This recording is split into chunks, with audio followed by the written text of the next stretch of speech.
ઇમરતીથી ભગવાનને શણગારવામાં આવે અને પછી પ્રસાદ સ્વરૂપે બીજા લોકોને આપી દેવામાં આવે. ભગવાનને લાડુ બહુ પસંદ. ભગવાનને ભોગ ધરાવે, 8 વસ્તુ ધરાવવામાં આવતી હોય ભોગ. તમે કહેશો કે મારા સવામણીમાંથી તમે ક્યાં પહોંચી ગયા, તો પૂરું કરી દો ને, તમે બીજા સવાલ કરો, હું જ પહેલાં કહી દઉં. પાનનો ભીડો ભગવાનજીને બહુ પસંદ છે. ચોલા ચઢાવવામાં આવે. ચોલા એટલે સિંદૂર, ચમેલીના તેલ મેળવીને ભગવાનજીને લેપન કરવામાં આવે. એને પાછળ બહુ સુંદર વાર્તા છે. 2 વાર્તા કહીશ, તમે પૂછો એનાથી પહેલાં જ કહી દઉં. ભગવાનને સરસોના તેલ કેમ મર્દન કરવામાં આવે છે? શનિદેવ દંડાધિકારી રાવણની કેદમાં. ઓહો, રાવણ કેવી હસ્તી હશે કે જે શનિદેવને કાબૂમાં કરી લઈને જેલમાં રાખી દે.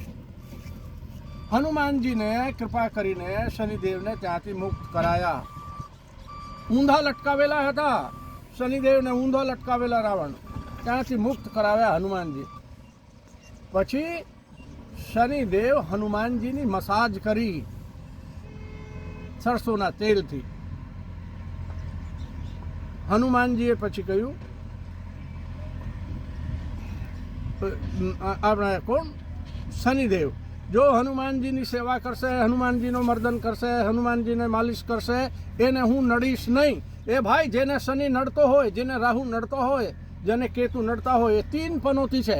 3 પનોતીને દૂર કરનાર અમારા એ બેઠા સાક્ષાત ચૈતન્ય પંચમુખી હનુમાન. આ સિદ્ધપીઠ છે ભાઈ, એ કોઈ મંદિર નથી. ઓટલા ઉપર વિરાજા છે, છાપરા નખાઈ જશે એના ઉપર. જી, એ સિદ્ધપીઠ છે. પંચમુખી ચૈતન્ય હનુમાનજી મહારાજ સિદ્ધપીઠ છે. और સિદ્ધપીઠ કેમ છે? મંદિર તો હોય, બધા મંદિર તો છે જ ભાઈ. મંદિરનો નમસ્કાર નમન આપણી આસ્થાના કેન્દ્ર છે. સિદ્ધપીઠનો એક કારણ છે,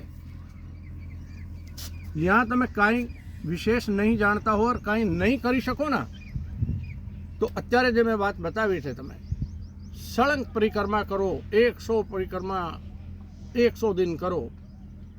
તમારે બીજું કાંઈ નહીં કરી શકાતું હો તો નહીં કરો, એટલો તો કરો.